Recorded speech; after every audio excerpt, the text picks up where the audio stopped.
ಸಂತ ಮಾರ್ಕನು ಬರೆದ ಪವಿತ್ರ ಶುಭ ಸಂದೇಶದಿಂದ ವಾಚನ.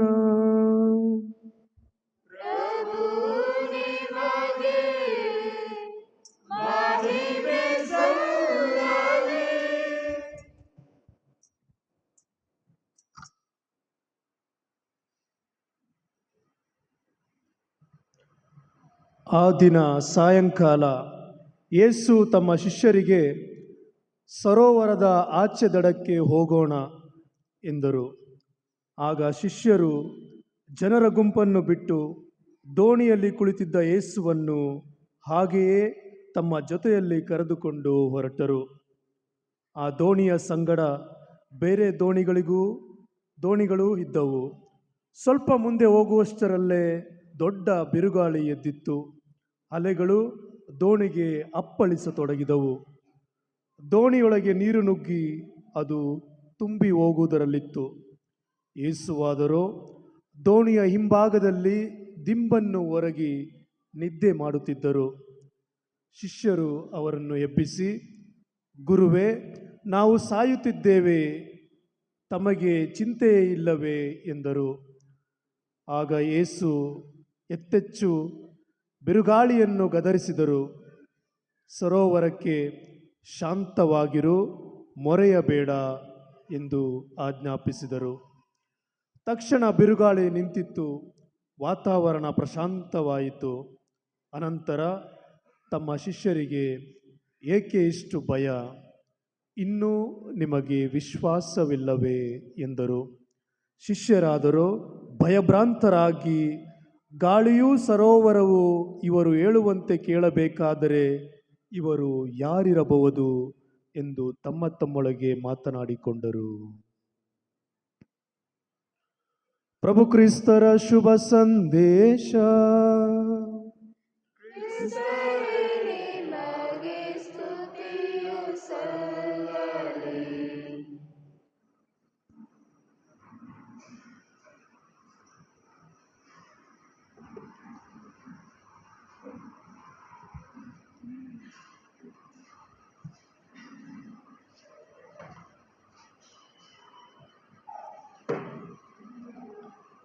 ಆರೋಗ್ಯ ಮಾತೆಯಿಂದ ಪ್ರೇರಿತರಾಗಿ ಬಾಳೋಣ ನಾವೆಲ್ಲರೂ ಭರವಸೆಯ ಕಿರಣಗಳಾಗಿ. ಪ್ರಭು ಯೇಸು ಕ್ರಿಸ್ತರಲ್ಲಿ ನನ್ನ ಒಲವಿನ ಸಹೋದರ ಸಹೋದರಿಯರೇ ಹಾಗೂ ಯುವಜನರೇ, ಪ್ರೀತಿಯ ಮಕ್ಕಳೇ, ಭರವಸೆ ನಮ್ಮನ್ನು ನಿರಾಶರನ್ನಾಗಿಸುವುದಿಲ್ಲ. ಈ ಯಾತ್ರೆಯಲ್ಲಿ ಮಾತೆ ನಮ್ಮನ್ನು ಕೈ ಬಿಡುವುದಿಲ್ಲ.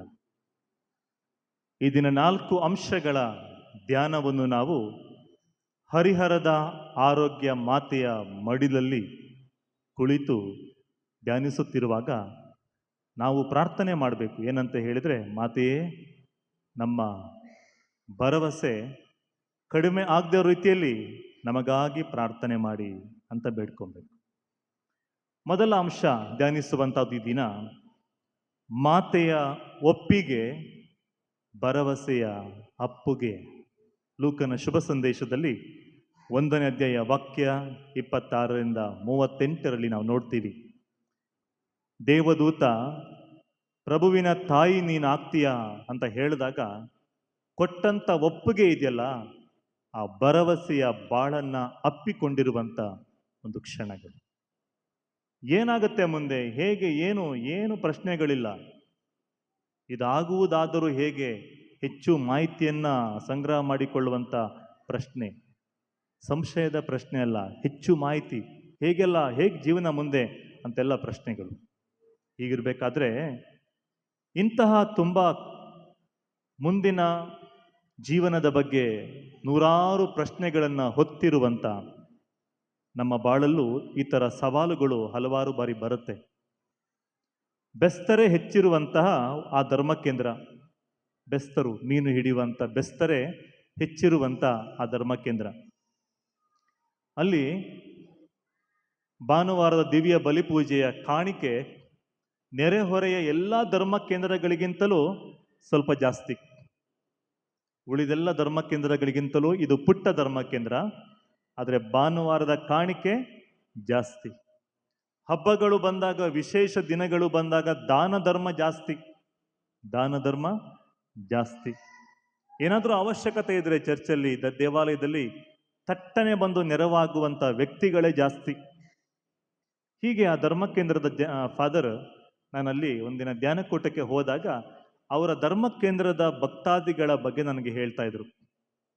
ಅವತ್ತು ಧ್ಯಾನಕೂಟ ಮುಗೀತು, ಕೆಲವರನ್ನ ಭೇಟಿ ಮಾಡ್ತಾ ಇರಬೇಕಾದ್ರೆ ನಾನು ಕೇಳಿದೆ, ನಿಮ್ಮ ಫಾದರ್ ನಿಮ್ಮ ಬಗ್ಗೆ ಭಾಳ ಚೆನ್ನಾಗಿ ಮಾಡಿ ಮಾತಾಡ್ತಾ ಇದ್ರು, ತುಂಬ ಹೊಗಳಿ ಮಾತಾಡ್ತಾ ಇದ್ರು, ನೀವು ತುಂಬ ಉದಾರ ಮನಸ್ಸಿನವರಂತೆ, ಯಾವಾಗಲೂ ನೆರವಾಗುವಂಥ ವ್ಯಕ್ತಿಗಳು ನೀವಂತೆ. ಒಂದು ರೀತಿಯಲ್ಲಿ ಹಳೆಯ ಒಡಂಬಡಿಕೆ ಇಸ್ರಾಯೇಲ್ ಜನರು ಇದ್ದಾಗೆ ಅಂತೆ. ಯಾಕಂತ ಹೇಳಿದ್ರೆ ಈ ಹಳೆಯ ಒಡಂಬಡಿಕೆಯಲ್ಲಿರುವಂಥ ಇಸ್ರಾಯೇಲ್ ಜನರ ಜೀವನ ದೇವಾಲಯದ ಸುತ್ತ ಇರುವಂಥ ಜೀವನ, ದೇವಾಲಯದ ಸುತ್ತ ಇರುವಂಥ ಜೀವನ. ಇದಕ್ಕೆ ಏನು ಕಾರಣ, ಏನು ನಿಮಗೆ ಪ್ರೇರಣೆ ಕೊಡ್ತು ಅಂತ ನಾನು ಕೇಳಿದೆ. ಅದಕ್ಕೆ ಅವರಲ್ಲಿ ಒಬ್ಬರು ಹೀಗೆ ಹೇಳಿದರು, ಫಾದರ್, ನೀವೆಲ್ಲ ಕೆಲಸ ಮಾಡ್ತಾ ಇರೋದು ಭೂಮಿಯ ಮೇಲೆ, ನಾವೆಲ್ಲ ಕೆಲಸ ಮಾಡೋದು ಎಲ್ಲಿ ಅಂತ ಹೇಳಿದರೆ ಸಮುದ್ರದ ಮಧ್ಯಭಾಗದಲ್ಲಿ. ಇಲ್ಲಿ ನಿಮಗೆ ರೋಡ್ ಮಿಸ್ ಆಗಿಬಿಟ್ರೆ GPS ಲೊಕೇಶನ್ ಕಳಿಸ್ಬಿಟ್ರೆ ಬಂದ್ಬಿಡುತ್ತೆ. ಎಲ್ಲಾದರೂ ಏನು ಮಾಡಬೇಕಂತ ಗೊತ್ತಾಗಿಲ್ಲ ಅಂದ್ಬಿಟ್ರೆ ಯೂಟ್ಯೂಬಲ್ಲಿ ಸರ್ಚ್ ಮಾಡಿದರೆ, ಗೂಗಲಲ್ಲಿ ಸರ್ಚ್ ಮಾಡಿದರೆ ಗೊತ್ತಾಗ್ಬಿಡುತ್ತೆ. ಆದರೆ ನಾವು ಇರುವಂಥ ಜಾಗದಲ್ಲಿ ಇದ್ಯಾವುದು ಕೆಲಸಕ್ಕೆ ಬರಲ್ಲ, ಇದ್ಯಾವುದು ಕೆಲಸಕ್ಕೆ ಬರಲ್ಲ. ಯಾವಾಗ ಏನಾಗುತ್ತೆ ಏನು ಗೊತ್ತಾಗಲ್ಲ, ಯಾವಾಗ ಏನಾಗುತ್ತೆ ಏನು ಗೊತ್ತಾಗಲ್ಲ.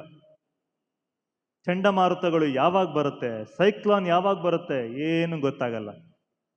ಅದಕ್ಕೆ ನಾವೇನು ಮಾಡಿದ್ದೀವಿ ಅಂತ ಹೇಳಿದರೆ, ನಮ್ಮೆಲ್ಲರ ಭರವಸೆ ಮನುಷ್ಯ ನಿರ್ಮಿತ ಶಕ್ತಿಯ ಮೇಲೆ ಇಲ್ಲ, ಮನುಷ್ಯನ ಜ್ಞಾನ ವಿವೇಕದ ಮೇಲೆ ಇಲ್ಲ, ಬದಲಾಗಿ ದೇವರ ಮೇಲೆ ಇದೆ. ಸಮುದ್ರದ ಮಧ್ಯೆ ಹೋದಾಗ ಮನೆಗೆ ಫೋನ್ ಮಾಡೋಣ ಅಂತ ಹೇಳಿದ್ರೆ ಇಂಟರ್ನೆಟ್ ಇಲ್ಲ, ಅಲ್ಲಿ ನಮಗೆ ನೆಟ್ವರ್ಕು ಸಿಗಲ್ಲ. ನಮಗೆ ಒಂದೇ ಒಂದು ನೆಟ್ವರ್ಕ್, ಆ ನೆಟ್ವರ್ಕ್ ಅಂತ ಹೇಳಿದರೆ ಮೇಲೆ ನೋಡಿದರೆ ಮಾತ್ರ ನೆಟ್ವರ್ಕ್ ಸಿಗುತ್ತೆ. ಅಲ್ಲಿ ಯಾವಾಗಲೂ ನಾವು ಕಾಲ್ ಮಾಡಿದಾಗ ಎಂಗೇಜ್ ಬರಲ್ಲ. ನೀವು ಕರೆ ಮಾಡಿದ ಚಂದಾದಾರರು ವ್ಯಾಪ್ತಿ ಪ್ರದೇಶದ ಹೊರಗೆ ಇದ್ದಾರೆ ಅಂತ ಬರದೇ ಇಲ್ಲ. ಯಾಕಂತ ಹೇಳಿದ್ರೆ ಅವ್ರು ಯಾವಾಗಲೂ ನಮ್ಮ ಪ್ರಾರ್ಥನೆಗಳನ್ನು ಆಲಿಸ್ತಾರೆ. ಅದಕ್ಕೆ ನಾವು ಶೇಖರಣೆ ಮಾಡಿ ಇಟ್ಕೊಳ್ಳಲ್ಲ. ಏನು ಮಾಡ್ತೀವಿ ಗೊತ್ತಾ, ನಮ್ಮ ದುಡಿಮೆಯ 1/10 ಭಾಗವನ್ನು ನಮ್ಮನ್ನು ನಿರಂತರವಾಗಿ ಕಾಯುವಂಥ, ಕಾದಿರುವಂಥ, ಇನ್ನು ಮುಂದೆ ಕಾಯುವಂಥ ದೇವರಿಗೆ ಪ್ರಾಮಾಣಿಕವಾಗಿ ಕೊಡ್ತಾ ಇದ್ದೀವಿ. ಯಾಕಂದರೆ ನಾವು ನಿಮ್ಮ ಥರ ಭೂಮಿಯ ಮೇಲೆ ಕೆಲಸ ಮಾಡ್ತಾ ಇಲ್ಲ, ನೀರಿನ ಮೇಲೆ ಕೆಲಸ ಮಾಡ್ತಾ ಇದ್ದೀವಿ. ಇವತ್ತಿನ ಶುಭ ಸಂದೇಶದಲ್ಲಿ ನಾವು ಆಲಿಸಿದ್ವಿ, ದೋಣಿ ಹತ್ಕೊಂಡು ಹೋಗ್ತಾ ಇದ್ರು, ಯೇಸು ಪ್ರಭು ದೋಣಿಯಲ್ಲಿದ್ರು, ಆದರೂ ಬಿರುಗಾಳಿ ಬಂದೇ ಬಿಡ್ತು. ಸ್ವಾಮಿ ನಾವು ಸಾಯ್ತಾ ಇದ್ದೀವಿ ಅಂತ ಜೋರಾಗಿ ಕಿರಿಸ್ತಾರೆ. ಮನೆಯಿಂದ ಹೋಗ್ಬೇಕಾದ್ರೆ ಮನೆಯಲ್ಲಿ ಇರುವಂಥ ವ್ಯಕ್ತಿಗಳು ಹೇಳ್ತಾರೆ, ಮೊನ್ನೆ ತಗೊಂಬಂದಿರೋ ಮೀನು ಭಾಳ ಚೆನ್ನಾಗಿತ್ತು, ಈ ಸರಿನು ಫ್ರೆಶ್ ಆಗಿರೋ ಮೀನು ತಗೊಂಬರ್ಬೇಕು ಅಂತ ಹೇಳ್ತಾರೆ. ನಾವು ಮನೆಯಿಂದ ಹೋಗ್ಬೇಕಾದ್ರೆ ಹೇಳ್ತೀವಿ, ಈ ಸರಿ ತುಂಬ ಮೀನು ಸಿಕ್ಬಿಟ್ರೆ ನಮ್ಮ ಮನೆಯ ಮೇಲ್ಛಾವಣಿ ತೆಗೆದ್ಬಿಟ್ಟು ಸ್ಲ್ಯಾಬ್ ಹಾಕ್ಸ್ಬೇಕು ಅಂತೆಲ್ಲ ಯೋಜನೆ ಮಾಡ್ಕೊಂಡು ಹೋಗ್ತೀವಿ. ಆದರೆ ವಾಪಸ್ ಬಂದರೆ ಮಾತ್ರ ಇದೆಲ್ಲ ಮಾಡ್ಬೋದು, ಇದೆಲ್ಲ ಮಾಡ್ಬೋದು. ಆದರೂ ನಮಗೆ ಒಂದು ಗೊತ್ತಿದೆ ಫಾದರ್, ಏನಂತ ಹೇಳಿದರೆ ನಾವು ವಾಪಸ್ ಬಂದೇ ಬರ್ತೀವಿ. ಯಾಕಂತ ಹೇಳಿದರೆ ನನ್ನ ಭರವಸೆಯು ನಿನ್ನಲ್ಲಿದೆ, ನನ್ನ ವಿಶ್ವಾಸವು ನಿನ್ನಲ್ಲಿದೆ. ಬೇರೆ ಯಾರ ಮೇಲೂ ಇಲ್ಲ, ಇಹದಲ್ಲಿರುವ ವ್ಯಕ್ತಿಗಳ ಮೇಲೆ, ಆ ಶಕ್ತಿಗಳ ಮೇಲೆ ಇಲ್ಲ, ಬದಲಾಗಿ ಈ ಪರಿಸರವನ್ನು ಎಲ್ಲವನ್ನು ಆರ್ಡರ್ ಮಾಡಿ ರಕ್ಷಿಸುವಂಥ ದೇವರ ಮೇಲೆ ಇದೆ. ನನ್ನ ಭರವಸೆಯು ನಿಮ್ಮಲ್ಲಿದೆ. ಎಂಥ ಅದ್ಭುತಕರವಾದ ಮಾತುಗಳು ಅವರು ಹೇಳಿದರು. ಆತ್ಮೀಯ ಸಹೋದರ ಸಹೋದರಿಯರೇ, ಮಾತೆ ಮರಿಯಳು ದೇವರ ಚಿತ್ತಕ್ಕೆ ಶಿರಬಾಗಿದಾಗ ಅವರು ಮಾನವನ ಜ್ಞಾನ ವಿವೇಕದ ಮೇಲೆ ನಂಬಿಕೆ ಇಟ್ಟು ಎಸ್ ಅಂತ ಹೇಳಿಲ್ಲ, ಬದಲಾಗಿ ಒಂದು ಸಾರಿ ದೇವರು ಒಬ್ಬರನ್ನ ಕರೆದ್ರು ಅಂತ ಹೇಳಿದರೆ ಕೊನೆಯ ತನಕ ಅವರು ಕಾಪಾಡ್ತಾರೆ ಎಂಬ ಭರವಸೆ ಅವರಿಗೆ ದೇವರ ಮೇಲೆ ಇತ್ತು. ಎರಡನೆಯದು, ಮರಿಯಳ ಪ್ರಸನ್ನತೆ ಕಾನಾದಲ್ಲಿ ಕೊರತೆಯಲ್ಲೂ ಸಂತೃಪ್ತಿಯನ್ನು ಕೊಡ್ತು. ಮಾತೆ ಮರಿಯಳ ಪ್ರಸನ್ನತೆ ಕಾನಾ ಊರಿನಲ್ಲಿ ಕೊರತೆ ಇದ್ರೂ ಸಹ ಅಲ್ಲಿ ಸಂತೃಪ್ತಿಯನ್ನು ಕೊಡ್ತು. ಯೋಹನ್ನನ ಶುಭ ಸಂದೇಶ 2ನೇ ಅಧ್ಯಾಯ ವಾಕ್ಯ 1-11 ಓದ್ತೀವಿ ನಾವು. ಮನೆಗೆ ಬಂದರೆ ಕೆಲವರು ಫಸ್ಟ್ ಕೇಳ್ತಾರೆ, ಮನೇಲಿ ಅಮ್ಮ ಇದ್ದಾರಾ ಅಂತ. ಯಾಕೆ ಕೇಳ್ತಾರೆ ಅಮ್ಮ ಇದ್ದಾರಾ ಅಂತ? ಅಮ್ಮ ಇದ್ದಾರೆ ಅಂತ ಹೇಳಿದರೆ ಏನಾದರೂ ಒಂದು ಸ್ವಲ್ಪ ಬಿಸಿ ಬಿಸಿ ಕುಡಿಲಿಕ್ಕೆ ಮಾಡಿಕೊಡ್ತಾರೆ. ಅಮ್ಮ ಇಲ್ಲ ಅಂತ ಹೇಳಿದರೆ ಫ್ರಿಜ್ಜಲ್ಲಿ ಕಳೆದ ತಿಂಗಳು ತಂದಿರುವಂಥದ್ದು, ಕೆಲವೊಂದ್ಸಲ ಎಕ್ಸ್ಪೈರಿ ಡೇಟ್ ಆಗಿರುತ್ತೆ ನೋಡಲ್ಲ, ಆ ಜ್ಯೂಸನ್ನು ಕೊಡ್ತಾರೆ. ಅಮ್ಮ ಇದ್ರೆ ಏನು ಮಾಡ್ತಾರೆ? ಬಂದವರಿಗೆ ಬಿಸಿ ಬಿಸಿ ಊಟ ಮಾಡಿ ಬಡಿಸ್ತಾರೆ. ಏನು ಎತ್ತ ಎಲ್ಲಿಂದ ಬಂದ್ರಿ, ನಿಮ್ಗೆ ಏನು ಊಟ ಬೇಕು ಅಂತ ಕೇಳಿ ಪ್ಲಸ್ಸೋ ಲೆಸ್ಸೋ ಅಂತ ಮಾಡಿ ನಿಮ್ಗೆ ಏನು ಬೇಕಾದನ್ನೇ ಮಾಡಿ ಕೊಡ್ತಾರೆ. ಅಮ್ಮನಿಗೆ ಗೊತ್ತಿದೆ ಯಾರು ಬಂದರೆ ಹೇಗೆ ಸುಧಾರಿಸ್ಬೇಕು ಮನೆಯಲ್ಲಿ ಅಂತ. ಅದಕ್ಕೆ ಯಾವ ಊರಲ್ಲಿ ಯಾವ ಮನೆಯಲ್ಲಿ ಅಮ್ಮ ಇದ್ದಾರೆ ಅಲ್ಲಿ ಎಲ್ಲ ಕೊರತೆಗಳು ನಿಗುವಂಥ ಸಾಮರ್ಥ್ಯ ಅವರಿಗಿದೆ. ಅವರಲ್ಲಿ ಸಾಮರ್ಥ್ಯ ಇಲ್ಲ. ಅವ್ರು ಏನು ಮಾಡ್ತಾರೆ ಗೊತ್ತಾ? ಕೊರತೆಗಳ ಸಂದರ್ಭಗಳಲ್ಲಿ ಮಾತೆ ಮರಿಯಮ್ಮನವರು ನಮಗಾಗಿ ನಿತ್ಯ ನಿರಂತರವಾಗಿ ಪ್ರಾರ್ಥನೆ ಮಾಡ್ತಾರೆ. ಕೊರತೆಗಳಲ್ಲಿ ನಮಗಾಗಿ ಪ್ರಾರ್ಥನೆ ಮಾಡ್ತಾರೆ. ಆ ಮಾತೆಯ ಸನ್ನಿಧಿಯಲ್ಲಿ ಆತ್ಮೀಯ ಬಂಧುಗಳೇ, ಭಗಿನಿಯರೇ, ನೀವೆಲ್ಲರೂ ಬಂದಿದ್ದೀರಾ. ನಿಮ್ಮ ಕೊರತೆಗಳನ್ನು ಹೊತ್ತು ತಂದಿದ್ದೀರಾ. ಇವತ್ತು ಮನೆಗೆ ಹೋಗ್ಬೇಕಾದ್ರೆ ನೀವು ಅದೇ ಬರಿಗೆಯಲ್ಲಿ ವಾಪಸ್ ಹೋಗ್ಬಾರ್ದು. ಯಾಕಂತ ಹೇಳಿದರೆ ಮಾತೆಯ ಸನ್ನಿಧಿಯಲ್ಲಿ ಬಂದವರನ್ನ ಅವರು ಬರಿಗೆಯಲ್ಲಿ ಕಳಿಸಿಕೊಡುವುದಿಲ್ಲ. ಬೆನ್ನದಿಕ್ತರು ಮರಿಯಮ್ಮನವರಿಗೆ ಮಾಡುವ ಪ್ರಾರ್ಥನೆಯಲ್ಲಿ ಒಂದು ವಾಕ್ಯ ಇದೆ, ನಿಮ್ಮ ಬಳಿ ಬಂದು ನಿಮ್ಮ ಆಶ್ರಯ ಕೋರಿದವರು ಯಾರು ಇದುವರೆಗೆ ಬರಿಗೆಯಲ್ಲಿ ಮರಳಿದ ನಿದರ್ಶನವೇ ಇಲ್ಲ. ಮಾತೆಯ ಮಡಿಲು ಅಂತ ಹೇಳಿದರೆ ಹಾಗೆ. ಆತ್ಮೀಯ ಸಹೋದರ ಸಹೋದರಿಯರೇ, ಭರವಸೆಯನ್ನ ನಾವು ಸಂಭ್ರಮಿಸುವ, ಭರವಸೆ ಯಾತ್ರಿಗಳಾಗುವ ವರ್ಷದಲ್ಲಿ, ಆ ಸಂಭ್ರಮದ ವರ್ಷದಲ್ಲಿ ನಾವಿದ್ದೇವೆ. ಮಾತೆ ನಮಗೆ ಹೇಳ್ತಾರೆ, ನಾನಿದ್ದೇನೆ, ಭಯ ಪಡಬೇಡಿ ಅಂತ. ಮನುಷ್ಯನಿಗೆ ಕೋಟಿ ರೂಪಾಯಿಗಳಿದ್ರೂ ಸಹ, ಕೋಟೆ ಅಂತ ಮನೆ ಇದ್ರೂ ಸಹ, ಗಟ್ಟಿಮುಟ್ಟಾಗಿರುವಂಥ ಆರೋಗ್ಯ ದೇಹದಲ್ಲಿ ಇದ್ರೂ ಸಹ, ಹಣ ಆಸ್ತಿ ಐಶ್ವರ್ಯ ಎಲ್ಲ ಇದ್ದು ಸಹ, ಒಳ್ಳೆ ಕೆಲಸ ಇದ್ದು ಪಕ್ಕದಲ್ಲಿ ನಾನಿದ್ದೇನೆ ಅಂತ ಹೇಳುವಂಥ ವ್ಯಕ್ತಿನೇ ಇಲ್ಲ ಅಂತ ಹೇಳಿದ್ರೆ, 1000 ಜನರ ಮಧ್ಯೆ ಜೀವಿಸ್ತಾ ಇರಬೇಕಾದ್ರೆ ನನ್ನವರು ಅಂತ ಒಬ್ರು ಇಲ್ಲದೆ ಹೋದ್ರೆ ಆ ಜೀವನ ಶೂನ್ಯ ಜೀವನ. ಈ ಸಂದರ್ಭಗಳಲ್ಲಿ ಆತ್ಮೀಯರೇ, ಯಾರ ಬಳಿ ಹೋಗೋದು ಅಂತ ನೀವು ಹುಡುಕ್ತಾ ಇದ್ದೀರಾ? ಯಾರು ನಮಗೆ ಇದ್ದಾರೆ ಅಂತ ನೀವು ಹುಡುಕ್ತಾ ಇದ್ದೀರಾ? ಕನ್ನಡದಲ್ಲಿ ಸುಂದರವಾದ ಒಂದು ಭಕ್ತಿ ಗೀತೆ ಇದೆ. ಆ ಗೀತೆ ಹೀಗಿದೆ, ಯಾರಿಹರು ಎನಗೆ ಆಸರೆಗೆ, ನಿನ್ನ ಬಿಟ್ಟರೆ ಬಾಳೆಲ್ಲ ಶೂನ್ಯವೇ. ಸಾವಿರಾರು ಜನ ಇದ್ದು, ಕೋಟೆಷ್ಟು ದೊಡ್ಡ ಮನೆ ಇದ್ದು, ಬಂಗ್ಲೆಗಳಿದ್ದು, ನನ್ನವರು ಅಂತ ಯಾರೂ ಇಲ್ಲ ಅಂತ ಹೇಳಿದ್ರೆ ಶೂನ್ಯ ನಮ್ಮ ಜೀವನ ಅನಿಸ್ಬಿಡುತ್ತೆ. ಇವತ್ತು ತುಂಬ ಕೋಟ್ಯಾಧಿಪತಿಗಳು, ತುಂಬ ಓದಿದಂಥವರು, ಜ್ಞಾನಿ ಮೇಧಾವಿಗಳು, ಸೆಲೆಬ್ರಿಟೀಸ್ಗಳು ಯಾಕೆ ಆತ್ಮಹತ್ಯೆ ಮಾಡ್ಕೊಳ್ತಾರಂತ ಹೇಳಿದ್ರೆ ಆತ್ಮೀಯರೇ, ಮನುಷ್ಯನಿಗೆ ಯಾವಾಗ ನಾನು ಒಂಟಿ ಅಂತ ಅನಿಸ್ಬಿಡುತ್ತೆ, ಕೊರತೆಗಳೇ ನನ್ನ ಜೀವನದಲ್ಲಿ ಜಾಸ್ತಿ ಇದೆ, ವೀಕ್ನೆಸ್ಗಳೇ ಜಾಸ್ತಿ ಇದೆ, ನೆಗೆಟಿವ್ ಫೀಲಿಂಗ್ಸ್ಗಳೇ ಜಾಸ್ತಿ ಇದೆ ಅಂತ ಗೊತ್ತಾದ ತಕ್ಷಣ ಆತ ಬದುಕಲಿಕ್ಕೆ ಇಷ್ಟಪಡಲ್ಲ. ತಿರಸ್ಕಾರದ ಜೀವನ ಯಾರಿಗೂ ಬೇಡ. ಈ ಥರ ಜೀವನದಲ್ಲಿ ನೀವು ಕಷ್ಟಪಡ್ತಾ ಇದ್ದೀರಾ? ನಿಮಗಾಗಿ ಪ್ರಾರ್ಥಿಸುವಂಥ, ನಿತ್ಯ ನಿರಂತರವಾಗಿ ಬೇಡುವಂಥ, ಕೊರತೆಗಳನ್ನು ನೀಗಿಸುವಂಥ ಮಾತೆ ಮರಿಯಳಿದ್ದಾಳೆ. ಅವರ ಸನ್ನಿಧಿಯಲ್ಲಿ ನೀವೆಲ್ಲರೂ ಕುಳಿತಿದ್ದೀರಾ ಆತ್ಮೀಯರೇ. ನಿರಾಸೆಯಾಗಬೇಡಿ, ನಿರಾಶರಾಗಬೇಡಿ. ನಿಮ್ಮನ್ನು ಮಾತೆ ಪ್ರಾರ್ಥಿಸಿ ವರಗಳನ್ನು ಕರುಣಿಸುತ್ತಾರೆ. ಆ ಭರವಸೆಯಲ್ಲಿ ಇವತ್ತು ನಾವು ಪ್ರಾರ್ಥನೆ ಮಾಡೋಣ. 3ನೆಯ ಸಂದೇಶ ಮಾತೆ ನಮಗೆ ಕೊಡುವಂಥದ್ದು, ಶಿಲುಬೆಯ ಬುಡದಲ್ಲಿ ಮಾತೆ ಭರವಸೆಗೆ ಹಿಡಿದ ಕನ್ನಡಿಯಾಗಿದ್ದಾರೆ. ಶಿಲುಬೆಯ ಬುಡದಲ್ಲಿ ಮಾತೆ ಭರವಸೆಗೆ ಹಿಡಿದ ಕನ್ನಡಿಯಾಗಿದ್ದಾರೆ. ಅವರ ವಿಶ್ವಾಸ ಎಷ್ಟು ಆಳ ಆಗಿದೆ ಅಂತೇಳಿ ಆ ಶಿಲುಬೆಯ ಬುಡದಲ್ಲಿ ಗೊತ್ತಾಗುತ್ತೆ ನಮಗೆ. ಒಂದು ಮರ ಎಷ್ಟು ಎತ್ತರವಾಗಿ ಬೆಳೆದಿದೆ, ಎಷ್ಟು ವರ್ಷಗಳಿಂದ ಹೀಗೆ ಇದೆ ಅಂತ ಹೇಳಬೇಕಂದ್ರೆ ಮರದ ಮೇಲ್ಭಾಗ ನೋಡಿ ಅದು ಎಷ್ಟು ಗಟ್ಟಿ ಇದೆ ಅಂತ ಹೇಳಬಾರ್ದಂತೆ. ಯಾಕಂದ್ರೆ ಅದು ಇನ್ನೂ ಗಟ್ಟಿಯಾಗಿ ನಿಂತ್ಕೊಂಡಿದೆ ಅಂತ ಹೇಳಿದ್ರೆ ಅದರ ಬೇರುಗಳು ಎಷ್ಟು ಆಳಕ್ಕೆ ಹೋಗಿದೆ ಅನ್ನುವಂಥದ್ದು ಬಹಳ ಮುಖ್ಯ. ಎಷ್ಟು ಆಳಕ್ಕೆ ಬೇರುಗಳು ಹೋಗಿದೆ ಅನ್ನುವಂಥದ್ದು ಬಹಳ ಮುಖ್ಯ.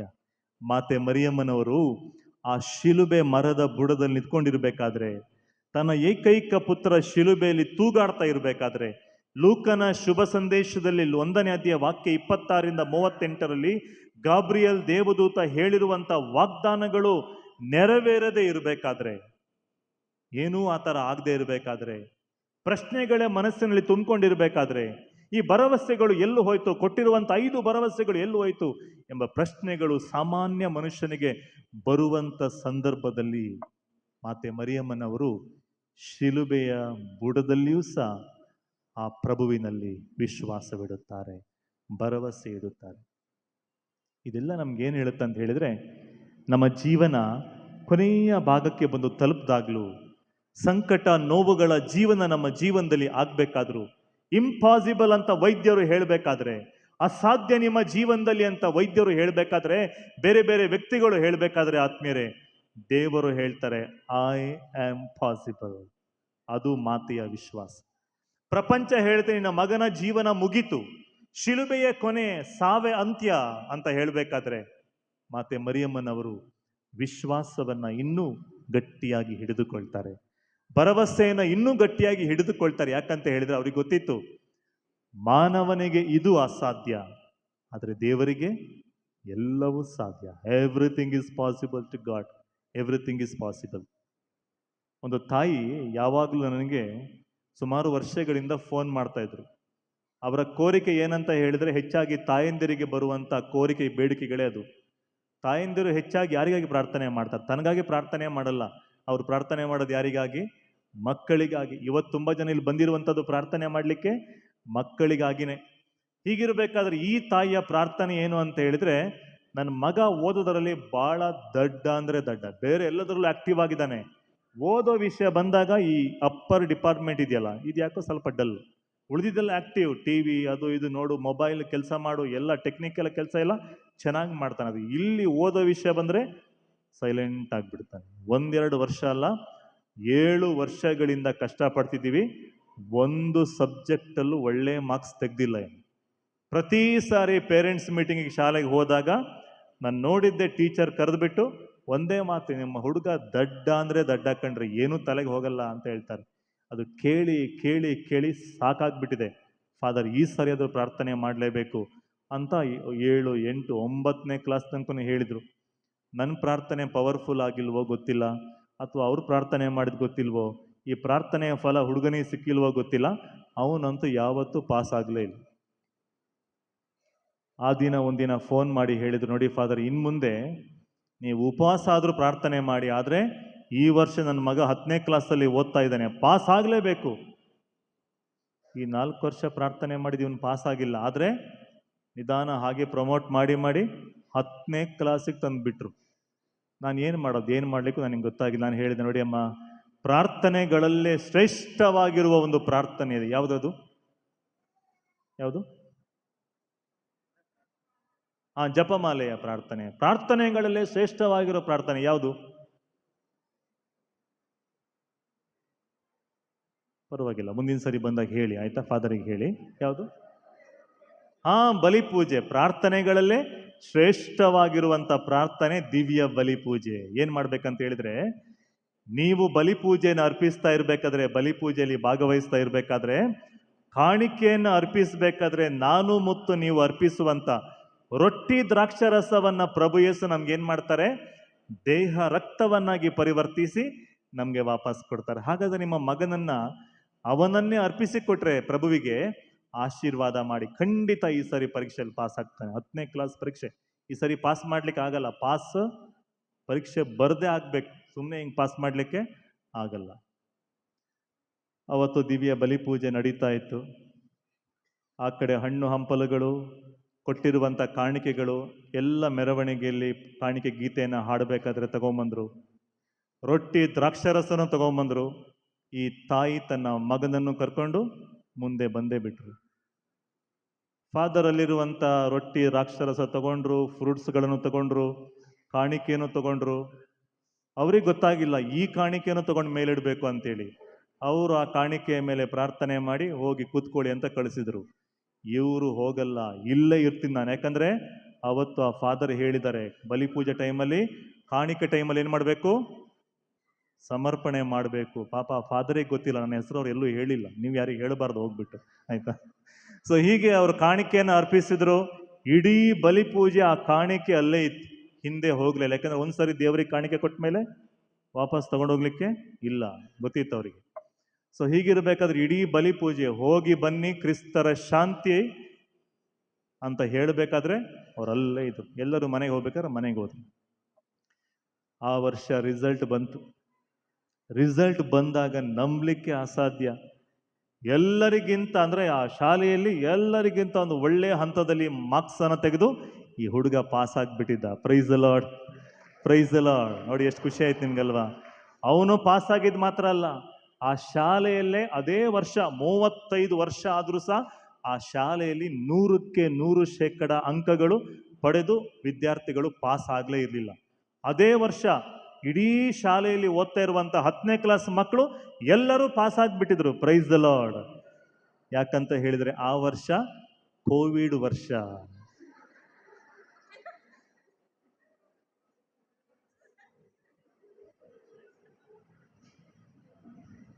ಆತ್ಮೀಯ ಬಂಧುಗಳೇ, ಅದನ್ನು ಕೇಳಿದಾಗ ನನಗೂ ನಿಮ್ಮ ಥರ ನಗು ಬಂದ್ಬಿಡ್ತು. ಆದರೆ ಅದರ ಹಿಂದೆ ಒಂದು ವಿಶ್ವಾಸದ ಸತ್ಯ ಇದೆ. ಆ ಸತ್ಯ ಭರವಸೆ ಇದೆಯಲ್ಲ, ಆ ತಾಯಿಯಲ್ಲಿರುವಂಥ ಭರವಸೆ, ನನ್ನ ಮಗನನ್ನ ಬಲಿಪೂಜೆ ಟೈಮಲ್ಲಿ ಅರ್ಪಣೆ ಮಾಡಿ ಪ್ರಾರ್ಥನೆ ಮಾಡಿದರೆ ದೇವರು ಪ್ರಾರ್ಥನೆ ಆಲಿಸ್ತಾರೆ ಎಂಬಂತ ಭರವಸೆ ಇದೆಯಲ್ಲ, ಆ ಭರವಸೆ ಯಾವತ್ತೂ ನಾವು ಅಲ್ಲಗೆಳಲಿಕ್ಕೆ ಸಾಧ್ಯ ಇಲ್ಲ.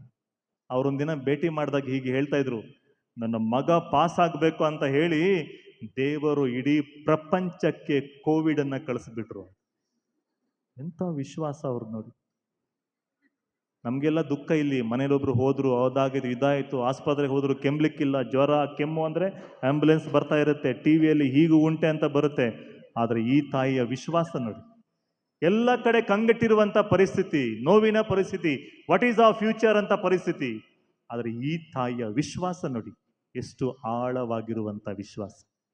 ಆತ್ಮೀಯರೇ, ಶಿಲುಬೆಯ ಬುಡದಲ್ಲಿ ಅಸಾಧ್ಯಗಳು, ಶಿಲುಬೆಯ ಬುಡದಲ್ಲಿ ನೋವುಗಳು, ಆದರೆ ಮಾತೆಯ ಅಲ್ಲಿ ವಿಶ್ವಾಸವಿಟ್ಟು ಅವರ ಮಧ್ಯಸ್ಥಿಕೆಯನ್ನು ಬೇಡಿದಾಗ ಮಾತೆ ನಮಗೆ ಹೇಳ್ತಾರೆ, nothing is impossible, everything is possible. ನಾನು ಅವ್ರಿಗೆ ಏನು ಹೇಳಿದ್ದು ಅಂತ ಹೇಳಿದ್ರೆ, ಮನಸ್ಸಲ್ಲೇ ಪ್ರಾರ್ಥನೆ ಮಾಡಿ ಅರ್ಥ ಮಾಡ್ಕೊಳ್ತಾರಂತ ಆಲೋಚನೆ ಮಾಡಿದೆ.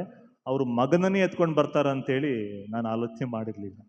ಆದರೆ ಅವರ ವಿಶ್ವಾಸ ನೋಡಿ, ಎಷ್ಟು ವಿಶ್ವಾಸ ಅವ್ರದ್ದು ಆಳದಲ್ಲಿದೆ, ಹೇಗೆ ಅವರ ವಿಶ್ವಾಸದ ಬೇರುಗಳು ಆಳವಾಗಿ ಬೇರೂರಿದೆ ಅಂತೇಳಿ. ಆತ್ಮೀಯರೇ, ನಮ್ಮ ವಿಶ್ವಾಸನೂ ಹಾಗೆ ಇರಬೇಕು, ನಮ್ಮ ವಿಶ್ವಾಸನೂ ಹಾಗೆ ಇರಬೇಕು. 4ನೇ ಅಂಶ, ಧರ್ಮಸಭೆಯ ತಾಯಿಯಾಗಿ ಮಾತೆ ನಮಗೆ ಭರವಸೆಯ ಪಾಠವನ್ನು ಕಲಿಸುತ್ತಾರೆ. ಧರ್ಮಸಭೆಯ ತಾಯಿಯಾಗಿ ಲೂಕನ ಶುಭ ಪ್ರೇಷಿತರ ಕಾರ್ಯಕಲಾಪಗಳಲ್ಲಿ 1ನೇ ಅಧ್ಯಾಯ ವಾಕ್ಯ 14ರಲ್ಲಿ ಎಲ್ಲ ಪ್ರೇಷಿತರು ಅಪೊಸ್ತಲರು ಬಿಟ್ಟು ಓಡಿ ಹೋದಾಗ ಒಬ್ಬನೇ ಒಬ್ಬ ಶಿಷ್ಯ ಮಾತೆ ಮರಿಯಳ ಬಳಿ ಇರ್ತಾನೆ. ಶಿಲುಬೆಯ ಬುಡದಲ್ಲಿ ತೂಗಾಡ್ತಾ ಇದ್ದಾಗ ಶಿಲುಬೆಯಿಂದ ಮಾತೆ ಮರಿಯಮ್ಮನವರ ನೋಡ್ಬಿಟ್ಟು ಹೇಳ್ತಾರೆ, ಯೇಸು ಪ್ರಭು, ಇಗೋ ನಿನ್ನ ಮಗ. ತಾಯಿಯನ್ನ ಸಮರ್ಪಣೆ ಮಾಡುತ್ತಾ ಹೇಳುತ್ತಾರೆ, ಇಗೋ ನಿನ್ನ ತಾಯಿ ಆ ಯೋವಾನನಿಗೆ. ಆತ್ಮೀಯರೇ, ಆತ ಆಕೆಯನ್ನು ಮನೆಗೆ ಕರೆದುಕೊಂಡು ಹೋಗ್ತಾನೆ. ಕರೆದುಕೊಂಡು ಹೋದಾಗ ಏನಾಗುತ್ತೆ, ಆತನಲ್ಲಿ ಭರವಸೆಯ ಕಿರಣಗಳು ಬೆಳಿಲಿಕ್ಕೆ ಆರಂಭವಾಗುತ್ತೆ. ಮನೇಲಿ ಅಮ್ಮ ಇದ್ಬಿಟ್ರೆ ಏನೋ ಒಂಥರ ಧೈರ್ಯ, ಏನೋ ಒಂಥರ ಸಮಾಧಾನ, ಏನೋ ಒಂಥರ ಸಂತೃಪ್ತಿ. ಅಮ್ಮ ಇದ್ದಾರೆ ಅಂತೇಳಿ ಅಷ್ಟೇ, ಅಮ್ಮ ಇದ್ದಾರೆ.